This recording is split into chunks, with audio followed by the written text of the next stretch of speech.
Bismillahirrahmanirrahim. Alhamdulillahirabbil alamin. Alladzi ahyana ba'da ma amatana wa ilaihin nusyur. Asyhadu an la ilaha illallah wa asyhadu anna Muhammadan abduhu wa rasuluh. Allahumma shalli ala Muhammad wa ala ali Muhammad. Melanjutkan pemahaman kita terhadap firman Allah Ta'ala surat Al-Baqarah. Pada subuh ini masuk kepada ayat ke-49. Halaman 8 ayat 49. A'udzu billahi minasy syaithanir rajim. Bismillahirrahmanirrahim. Wa idz najjaynakum min ali fir'aun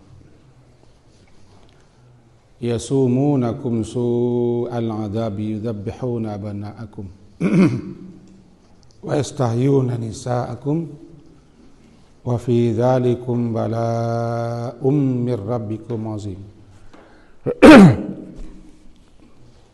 Wa idz faraqna bikumul bahra fa anjaynakum wa aghraqna ala fir'auna wa antum tanzurun. Sampai di situ dulu.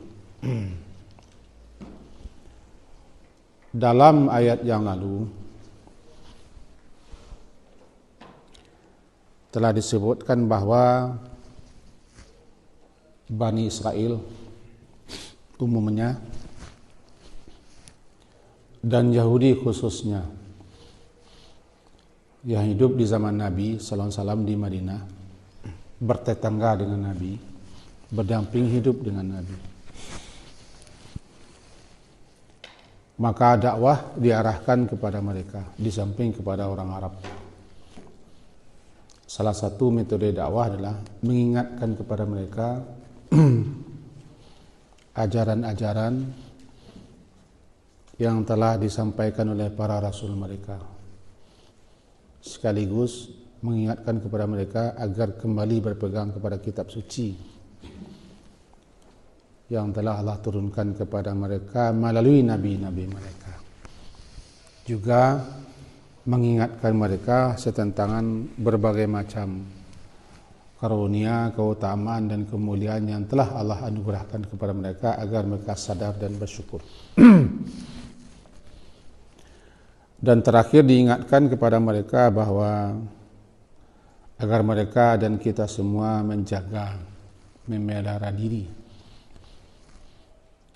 daripada azab dan siksa serta kesengsaraan di hari saat di mana seseorang tidak dapat membela, membantu, menyelamatkan orang lain walaupun agak sedikit. Wattaqu yawman la tajzi nafsun an nafsin syai'a, dan tidak diterima pula ketika itu yang namanya syafaat, dan tidak diterima pula tebusan, dan tidak satu pun yang akan membela yang merasa kasihan untuk membelanya. Itu ayat yang lampau, kira-kira lah kesimpulan. Maka kembali pada kelanjutan ayat diingatkan, di antara sekian nikmat-nikmat karunia Allah, keutamaan Allah yang diberikannya khusus kepada mereka dan juga kepada kita semua, itu penyelamatan penyelamatan mereka dan kita dari hal yang kita takuti, kejelekan, keburukan, bahaya, mudarat, lebih-lebih yang mengancam jiwa. Bukan hanya kita, mengancam jiwa masyarakat, negeri dan bangsa.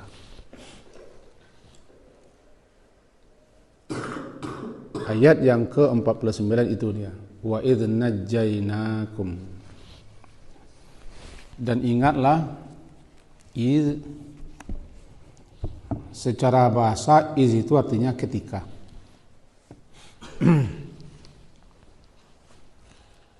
Tapi para ulama tafsir memperkirakan sebelum kata itu ada kalimat yang berbunyi uzkur. Kira-kira begitu dalam kaidah kebahasaan. Jadi uzkur, ingatlah ketika atau saat di mana najjainakum, kami menyelamatkan kamu. Najjainakum, kita pahami bahasanya dulu. Najjainakum diterjemahkan menyelamatkan kami. Kum, kamu. Kum itu terarah kepada nenek moyang Bani Israel. Di masa Nabi Musa, sewaktu mereka diperlakukan dengan sewenang-wenang oleh Firaun. Kum itu kembali ke sana. Kenapa kum? Karena anugerah yang diberikan kepada nenek moyang berarti juga anugerah kepada anak cucu. Yang merdeka nenek moyang kita, tidak kita. Merdeka dari tahun 45 itu bukan kita. Tapi nenek-nenek moyang kita yang hidup di zaman itu, mereka merdeka atas anugerah Allah. Lantaran mereka merdeka, kita juga merdeka. Jadi nikmat anugerah karunia kepada nenek moyang juga nikmat anugerah kepada anak cucu. Maka disebut kum. Ikumnya mengarah kepada lawan bicara, tapi yang dituju nenek moyang. Wa idz najjainakum najja. Najja itu menyelamatkan. Asal katanya kan mengangkat ke tempat yang lebih aman. Kalau ada banjir, angkat ke atas. Ditarik ke atas.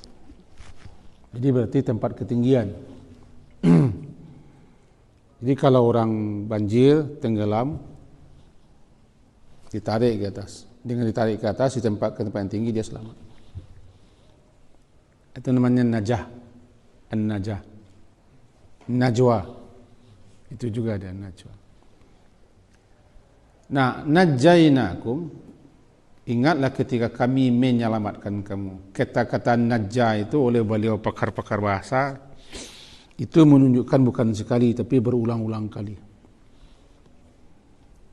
Berulang-ulang kami menyelamatkan kamu, bukan sekali.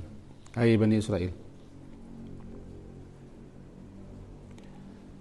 Daripada Fir'aun, min ali Fir'aun. Daripada pengikut-pengikut, pembantu-pembantu, pendukung dan pendiking anak buah Fir'aun. Tentu saja yang mengarahkannya, yang memerintahkannya, yang mengendalikannya, ya Fir'aun lah. Kalau Fir'aun sendiri tidak bisa. Tapi karena dia disokong, karena dibantu, dideking oleh para pengikut-pengikut setianya karena ada kepentingan, ada keuntungan yang diperoleh, ya namanya Ali Fir'aun. Diterjemahkan orang masa kita pendukung-pendukung Fir'aun. Daripada Ali Fir'aun, kita tidak akan menjelaskan si Fir'aun itu siapa karena menghabiskan waktu juga. Asalnya di mana, aslinya siapa, banyak penjelasan ulama, banyak. Kita cukup Fir'aun saja dulu. Itu yasumunakum, menimpakan kepada kamu.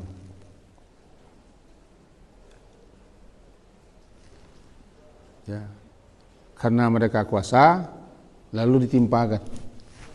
Orang yang tidak punya kekuasaan tidak bisa menimpakan siksa. Jadi kalau orang baga, orang kuat, orang berkuasa, orang hebat menghukum, maka metodenya menimpa. Nampak kesewenang-wenangan. Tembak di tempat, habis dia. Kejar, cecar, bunuh, tangkap. Itu mainnya yang semu. Ini jelas betul-betul ditimpakan. Kira-kira begitu yang kita petik dari berbagai macam kebahasaan. Jadi ketika mereka Allah selamatkan dari para Fir'aun itu pengikut-pengikutnya, itu sewaktu yasumuna, mereka menimpakan kepada kamu dan merasakan kepada kamu su itu seburuk-buruk, sejahat-jahat azab. Ini azab siksa yang ditimpakan itu tidak tanggung-tanggung, sehingga disebut dengan su seburuk-buruknya. Kalau di sini terjemahkan siksaan yang sangat berat.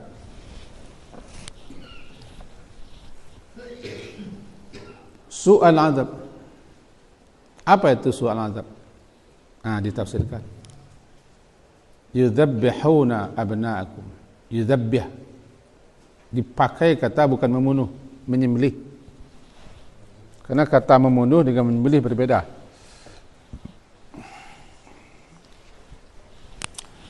Biasanya zabah itu ke sini begini. Zabhu. Leher. Zabah. Bahasa zabih orang yang menyembelih. Ada orang Minang dabih. Zabah menyembelih di leher. Orang yang menyembelih zabih. Di orang Minang dabih, di dabiyah dan dabihang. Zabah menyembelih, mendabih. Dipakai kata itu bukan hanya membunuh biasa. Kalau membunuh yaqtulu. Qatala yaqtulu. Membunuh itu bisa ditembak. Bisa dipanah. Tapi kalau mendabih terkesan dengan pedang dan bukan ditikam, tentu membayangkan saya sudah menakutkan. Yang disembelih itu bukan orang dewasa, anak kecil. Ringkasnya, saya tidak ingin panjang. Si Fir'aun ini dulu kan bermimpi. Fir'aun itu penguasa yang namanya macam-macam ditulis. Bermimpi. Mimpinya ada api dari arah Palestina memasuki rumah-rumah orang Mesir asli, Kibiti. Dipanggangnya semua, bakar. Yang tidak terbakar rumah-rumah orang Bani Israel yang ada di Mesir. Palestina jauh. Palestina Timur Tengah, Mesir Afrika, ujung Afrika. Ketika itu kan masih ada namanya takbir mimpi. Mimpi takbir. Atau tafsir mimpi. Ditafsirkanlah mimpi itu. Bahwa akan ada seorang anak dari kalangan Bani Israel yang akan mengkudeta, merampas, mengambil alih kekuasaan sang Fir'aun. Itu menakutkan. Jadi penguasa yang menakutkannya itu.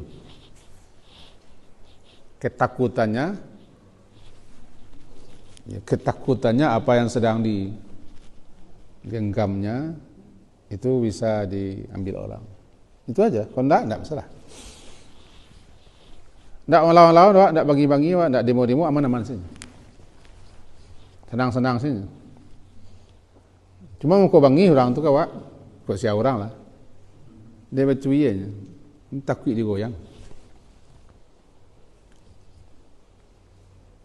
Pabian salah, tidak salah. Cuma awak kan nak pabian. Bang nak mobil, ayo kelamat dino saya. Ke terus awaknya. Kelamat dino saya. Jadi ditakwilkan mimpi itu. Konon kabarnya Bani Israel yang ada di Mesir juga mentakwilkan mimpi sang raja. Mereka takwilkan dengan cara begitu. Tentu tidak mati kata kuih, ini hidup kata kuihnya. Kalau mati kata kuih, matinya. Hidup kata kuihnya. Kabarnya setelah ditakwil itu, sang raja langsung memerintahkan semua anak-anak Bani Israel yang lahir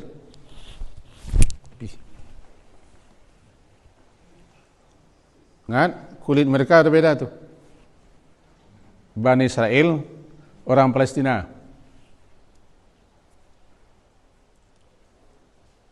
Fir'aun dan masyarakat Mesir asli Qibti. Qibti itu orang warna kulit agak gelap.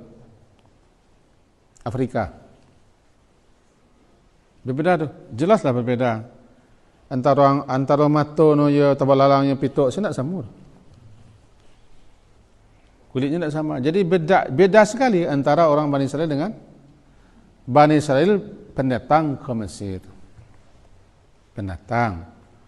Allah kedatangannya dengan adanya Nabi Yusuf. Kenapa kedatangannya? Ketika Nabi Yusuf sudah dibicara menjadi Menteri Keuangan, maka dilancarkanlah program. Dan kita sudah tahu, akhirnya setelah dia mendapat kedudukan, bagaimanapun itu sudah biasa. Orang pasti akan menarik sanak keluarganya. Itu siasat. Wah kalau mecik, wah kalau punya kedudukan, ya tentu nalai mengaku mamak kau saudaranya. Mamak, Padang, Bako, Kampuang. Maka Nabi Yusuf tidak salah, dia ingin menarik keluarga besarnya Nabi Yakub, karena sudah lama tidak ketemu. Nabi Yakub gelarnya kan Israel. Gelar Nabi Yakub kan Israel. Anak Nabi Yakub dua boleh, bini, empat. Jadi kalau nak dua boleh, anak, tiga boleh bini.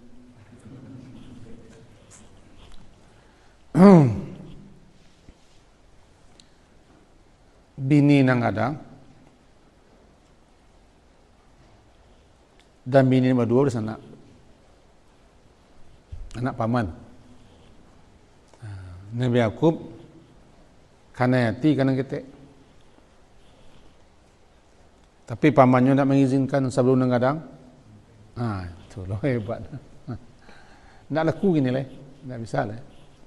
Itu syariat dulu. Kalau yo nang ketek nengadang ko diang kami ini itu bahasa. Tapi syaratnya maharnya ngembagalo kambiang. 7 tahun. Selesai beko, baru pengen ketek, tambah lo maharnya. Bini badan sana. Boleh, di zaman dulu boleh. Nanti dalam surah An-Nisa di zaman kita boleh. Kemudian masing-masing dua orang ko punya lo pembantu. Itulah. Tapi ibu dengar aku ya. Kalau kami ikut sunnah je.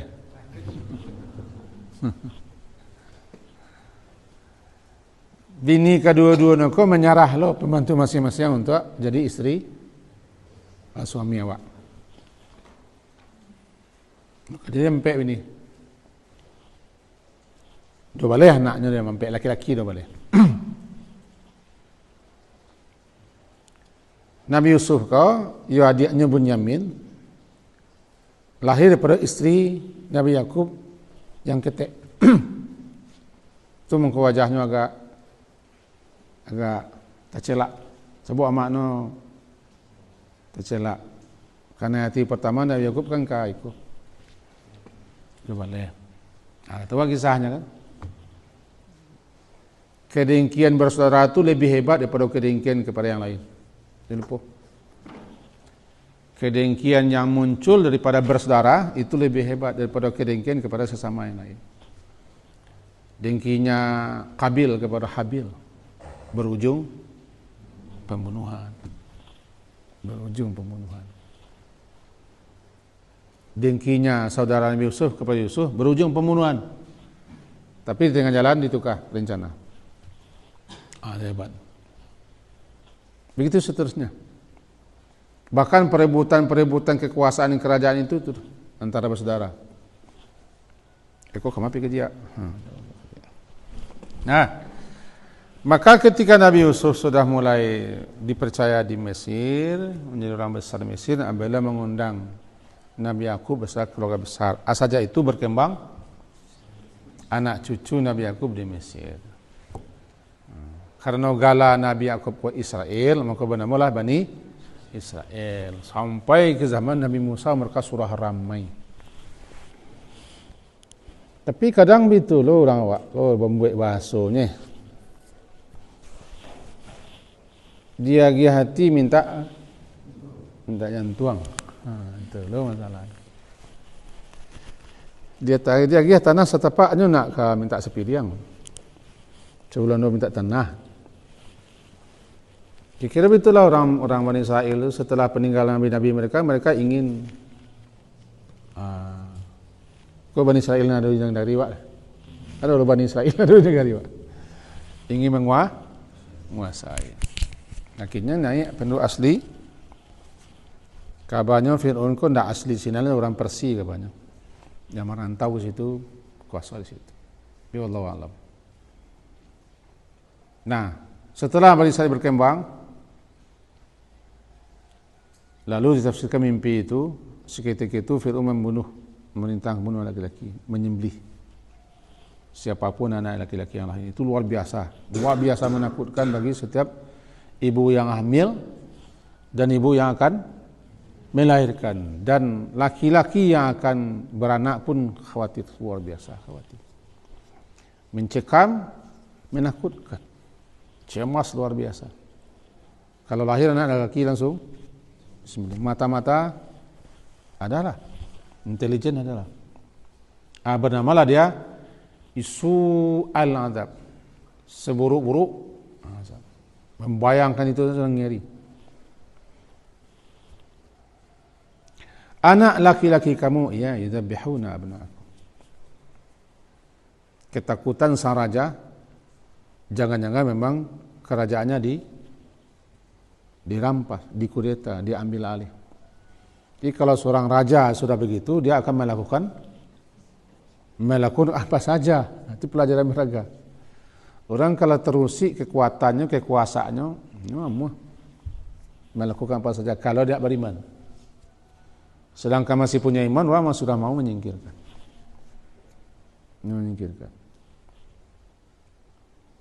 Saya tidak ahli orang Arab Saudi, tidak ahli Timur Tengah, apalagi ahli kiamat enggak. Tapi Raja Salman kan mencampakkan saudaranya untuk menaikkan siapa? Anaknya. Kamu enggak ahli itu contohnya. Kamu enggak ustaz akhir zaman enggak ngerti. Orang kalaulah ini kekuasaan, tentu orang ingin mempertahankan. Kalau terusi, dia beringas. Cobalah berkuasa sekali. Kepala kantor pernah kan? Kepala bagian. Apalagi Fir'aun. Maka siapapun yang akan menghalang, merintang, pasti disikat. Dan yastahyuna bukan menghidupkan, membiarkan hidup. Membiarkan hidup anak atau perempuan kamu. Dibiarkan hidup itu bukan kasihan. Bukan lantaran hibah. Enggak. Tentu untuk dipakai, dipergunakan.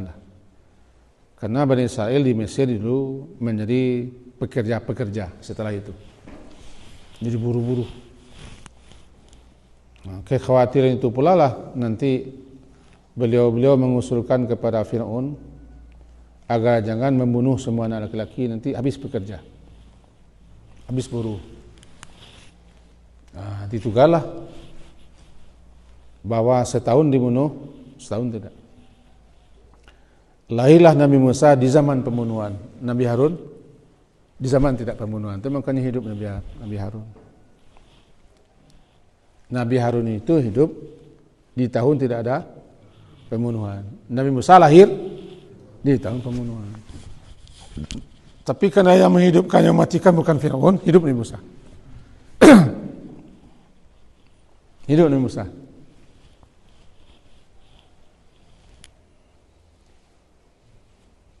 Yastahyuna nisaakum. Mereka membiarkan perempuan kamu. Banyak pula pemahaman.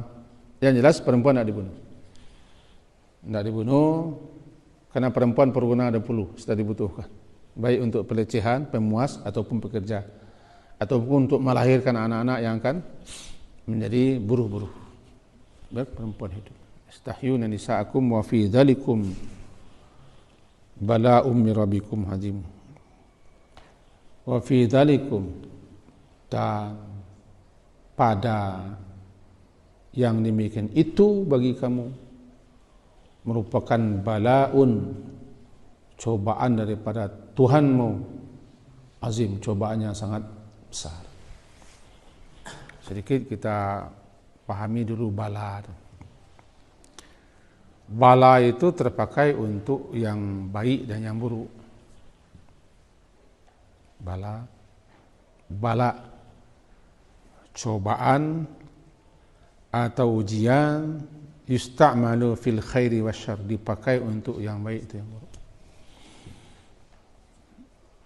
Wa nabluukum bisyarri wal khairi, kami cobai kamu dengan keburukan dan kebaikan.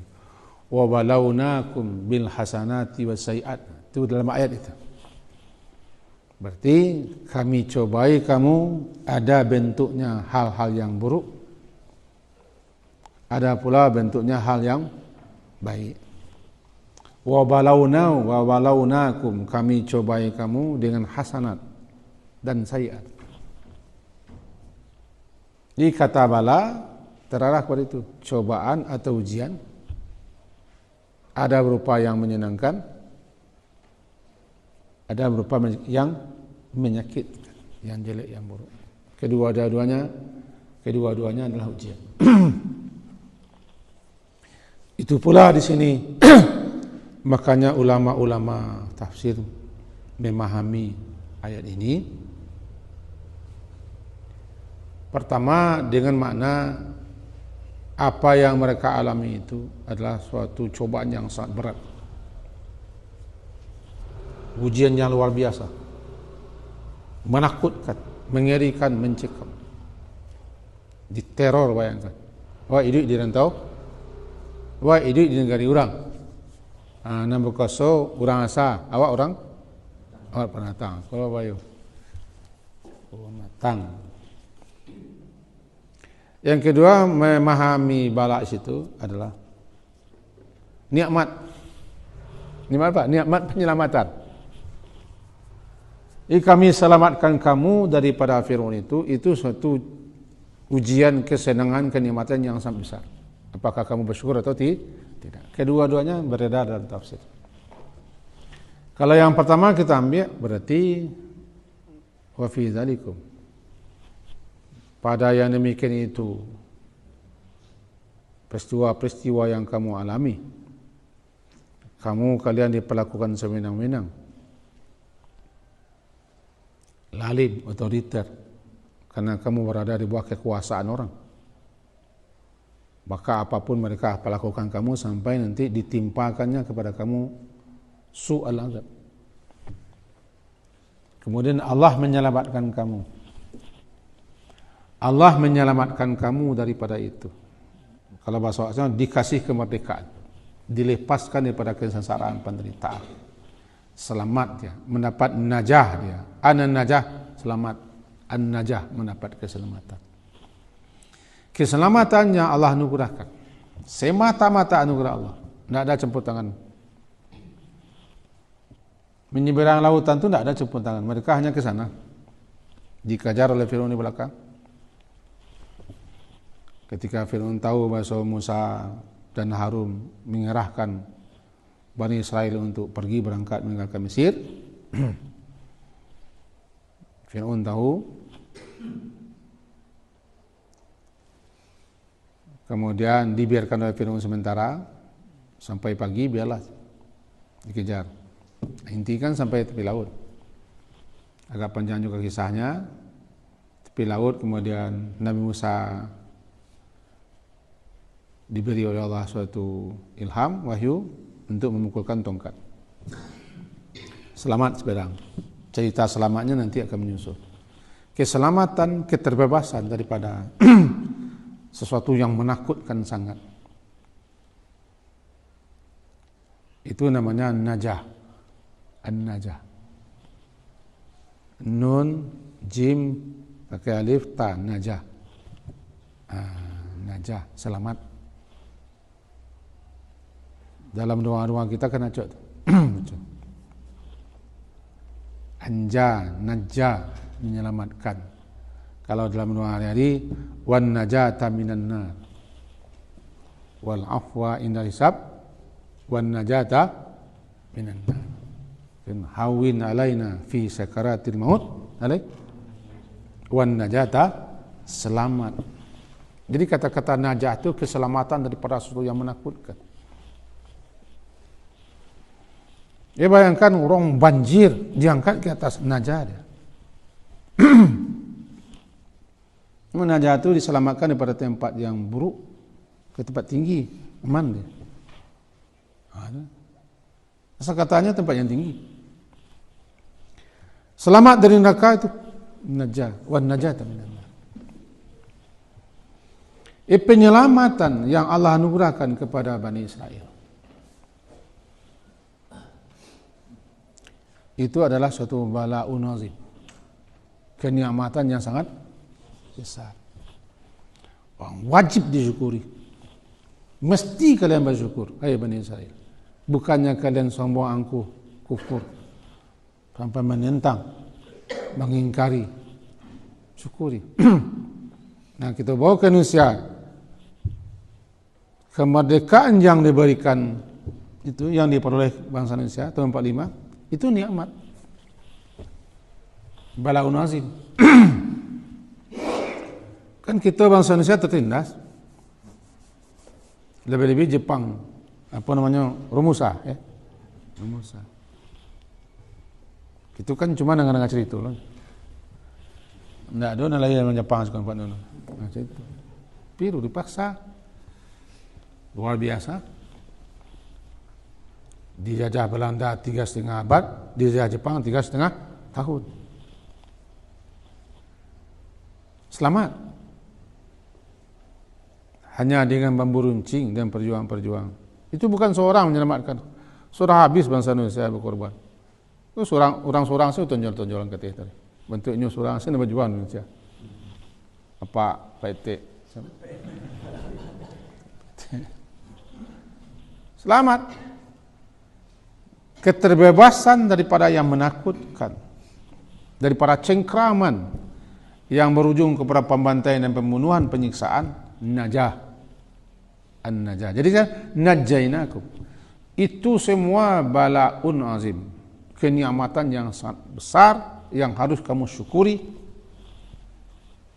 dan kamu harus mengingat Tuhanmu yang telah menganugerahkan itu dengan berbuat taat patuh kepadanya. Itu yang memahami balaknya dengan nikmat. Ada juga yang memahami balak itu bukan nikmat, tapi adalah balak, cobaan, keburukan. Apa yang kalian alami, penindasan, kekejapan Fir'aun dan seterusnya, itulah suatu cobaan berat bagi kamu, cobaan kesabaran, ketabahan dan segala macam bagi kamu semua. Kedua-duanya terpakai dalam pemahaman ulama, dan kedua-duanya benar. Karena kesenangan, kenikmatan, kebahagiaan, karunia, cobaan. Keburukan, kejelekan juga cobaan. Kedua-duanya ujian. Nah, kita alihkan sedikit saja kepada surat Al-Anbiya, sedikit saja.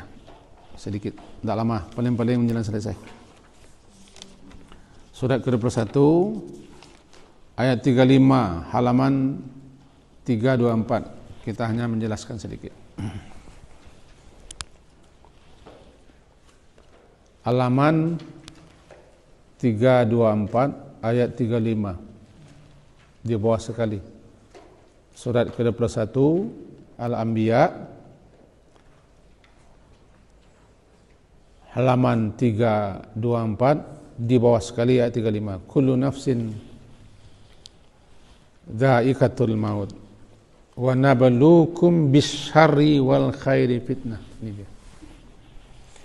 Nablu, kami cobai kamu. Nablu itu bala. Nablu, kami mencobai kamu atau kami menguji kamu. Bisyarri, dengan keburukan, wal khairi, dan kebaikan. Berarti kedua-duanya bala. Ya. Kami cobai kamu, kami uji kamu dengan syar dan dengan khair. Syar atau khair atau syar, kedua-duanya bala. Fitnatan, sebagai ujian. Maka bala bisa dua. Bisa hal-hal yang syar. Menurut para ulama tafsir, salah satu Ibnu Katsir adalah segala yang tidak kita sukai, yang tidak kita senang, yang tidak kita inginkan. Yang buruk, yang jelek, namanya syar. Itu bala. Kebaliknya khair, segala yang menyenangkan, yang disukai, yang diinginkan, yang bikin orang bahagia, namanya khair. Kedua-duanya bala. Sebagai fitnah, sebagai ujian. Yang jarang orang sadar bahwa dia sedang dibala ketika menepek, ketika lai. Nah, itu yang jarang orang sadar ketika dibala dengan khair, dibala dengan khair. Sehat khair, sakit syar. Kedua-duanya bala. Mendapat, kehilangan, ya bala. Bahagia, sengsara, ya bala. Tuh. Lulus, gagal, ya bala. Kaya, miskin, ya bala. Senang, susah, ya bala. Kedua-duanya bala. Kedua-duanya sama ujungnya, fitnatan, sebagai ujian. Nah, kita buat kesimpulan kaji kita, karena hari dah siang. Dari ayat yang kita pelajarin tadi, pertama dapat kita pahami bahwa kita semua diingatkan setentangan nikmat-nikmat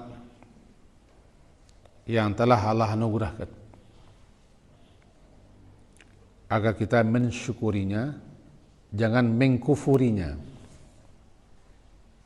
Mensyukuri dengan jalan mendekatkan diri kepada pemberi nikmat, jangan membangkang, ingkar, sombong,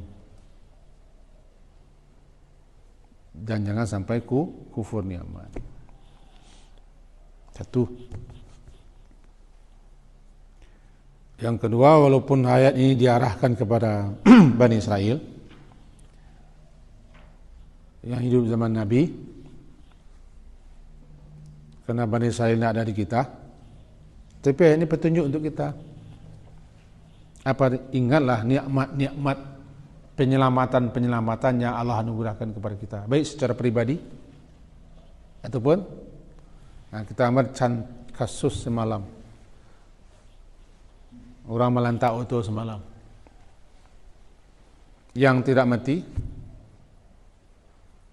Ingat nikmat itu nanti, penyelamatan namanya. Ya, kita ini kapan saja kita terbebas, selamat dari bahaya, namanya kita mendapat najah. Ingat najah. Kapan kita secara pribadi, keluarga, masyarakat, negeri kita, ketika kita selamat dari petaka dan bencana, kita mendapat najah. Nah, ingat itu. Itu dua. Karena masing-masing kita pasti sering mendapat an-najah. Cuma lupa. Alasannya lupa. Kalau lupa kok tidak ada, itu sih alasannya. Pelajaran yang ketiga, bahwa orang kalau sudah berkuasa,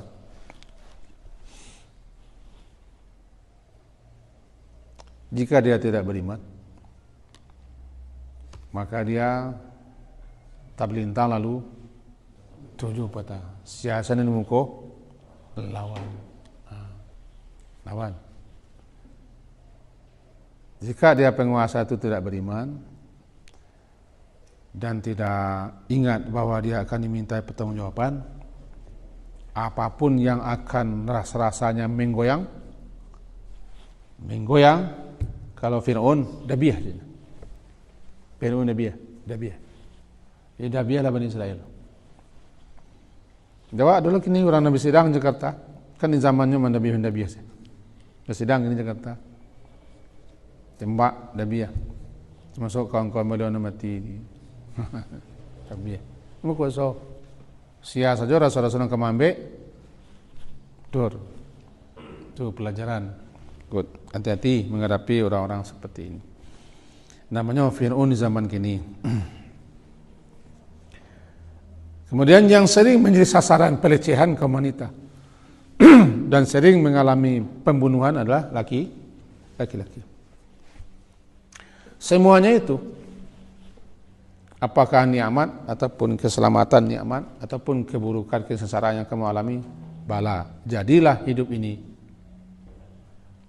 tidak lepas daripada bala. Alladzi khalaqal mauta wal hayata liyabluwa, untuk membalai kamu, mencobai kamu,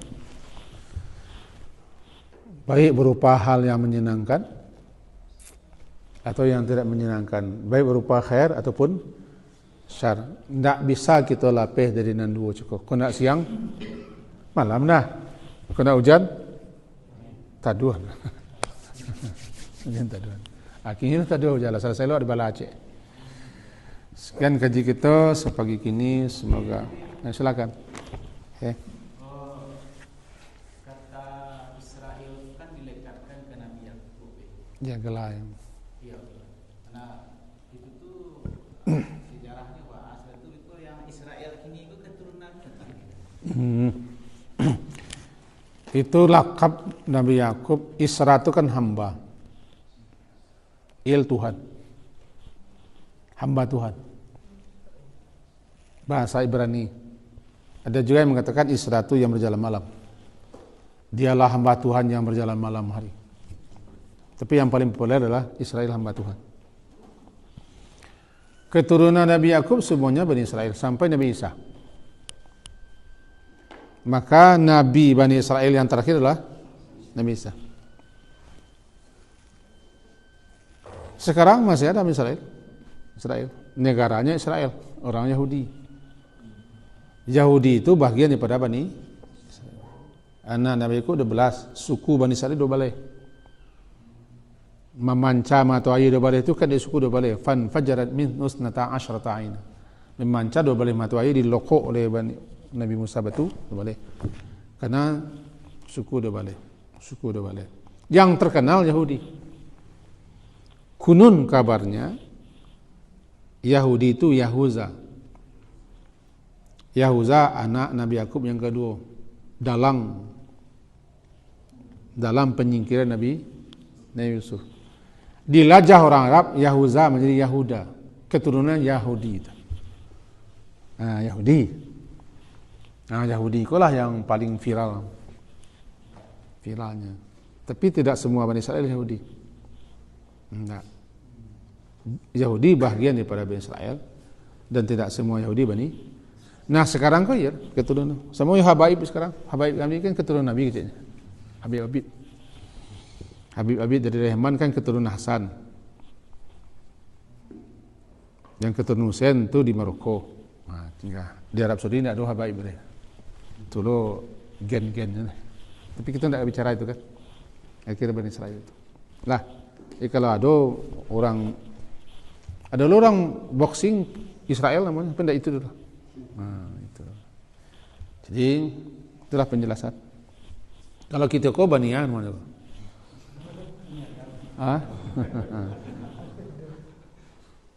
Bani Datuk Perpatian Sabatang.